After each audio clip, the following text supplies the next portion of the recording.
Take a look at some of the things they were looking at. Here on the ground, you can see a can of B12 chem tool. That is starter fluid. I've been following storms as they moved across the Seymour area. Right there, you can see all that's left of the rotation. There's a real human story out here. All these people are stuck outside of their apartment complex in the sun, waiting to be able to go back in. I talked to a woman just a few minutes ago that says she's been standing in the sun for an hour. But again, the suspect still barricaded inside this apartment near Ridgeway and Maureen. We're working to get more information on this, also working to get an update on the victim. We took this video baby monitor around Wichita Falls. Within an hour, we tuned in shot after shot from inside people's homes. We've got our tape measure. We're going to put this to the test with this bush at Winona and West Winona. I measured the 45 feet, but clearly you can't see anything but this shrub. Take a look at this tree from the driver's perspective. You pull up to the intersection, you have to inch all the way out before you can be sure that there's nothing coming. Police say just after noon, a man walked through this door with a weapon. Those that own businesses on this block are counting their blessings that they weren't the target tonight, but they know that they have each other's back should they ever become a target. The call came out just after noon. We got a 911 call in reference to a robbery at this location, the Wells Fargo. There was a weapon displayed. Police say this man walked into the bank, terrorized the tellers, and got away with cash. When officers arrived on scene, the suspect had already left. Police started searching for the suspect, and business owners came out to see what was going on. It was right in our neighborhood. This block is no stranger to bank robberies. One in 1896 went down in the history books. Just next door to today's robbery, in the same building where history happened, Wesley Holmes runs Variety Foods Cafe. I just believe that, we need to be cautious because it can happen anywhere. If it happened there, it can happen here, and we just need to just keep our eyes open. Wesley says he doesn't know how he would act if a criminal hit his business. Until that time comes, you really couldn't tell you, honestly. But I'm not trying to be no hero or nothing, but just whatever it's right to do. But he takes comfort in knowing his downtown business neighbors have his back and keep an eye out for him. We got each other's phone numbers, so we can call each other up and say, hey, this is going on there. And with a manhunt underway next door, he needs all the comfort he can get. It makes me feel that there's still a possibility that the same person can do it somewhere else. It makes me want to be more cautious even when I'm coming in and out of here.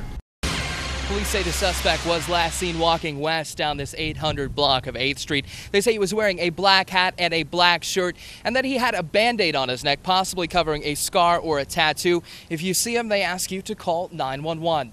We are live tonight tracking the latest from the bank robbery in the Falls. Paul Harrop, News Channel 6.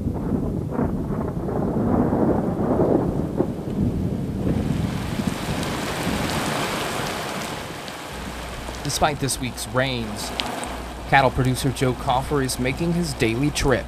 I've been doing this for about 2 months. Bringing water to his 23 head of Angus near Electra. He's ready in advance with big metal water tanks. Back in the 90s, we went through a period like this, so I kind of got ahead of the ball game. The main thing is having good, clean water. So I'm having to buy hay and buy water. It's just another routine you have to do if you want to keep them alive. It isn't a cheap process. On top of the fuel to haul the heavy load, Joe has to buy his water. Several cities across Texoma tell us they've seen a rise in ranchers buying water in bulk. You don't look at the cost.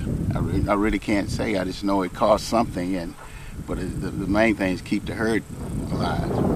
Until the sky opens up again. It's a business, but I enjoy it, and I'm just hoping that with God doing all of this, he kind of keeps me in memory that I need some help. And washes away some of the cost.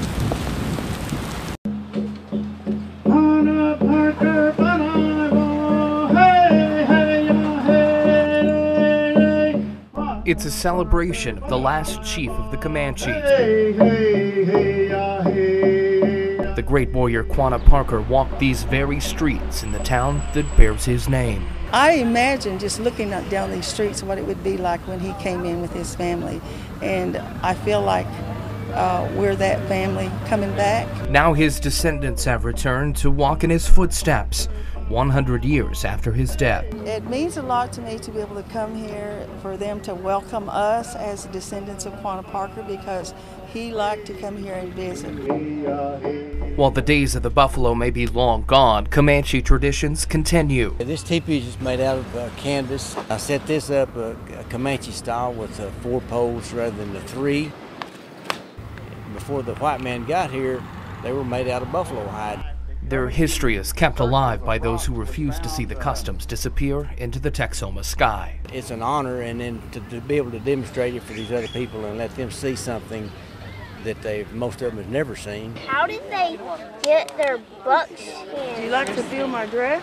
Now on display for the next generation to learn the ways of the Lords of the Plains. I've lived here all my life, and I just thought the Indian heritage was very interesting, and I wanted my grandson to be a part of it. I'm proud to be able to be here and share our tradition and cultures with the people, because Quanah meant a lot to this town. It's just amazing, really. I mean, we hear of it, we've studied it, but to be able to see it just makes it more real. And a way to remember the last great chief. We feel like his spirit lives on here in Quanah than any place else. In Quanah, Paul Harrop, News Channel 6. Beautiful. Thank you, brother.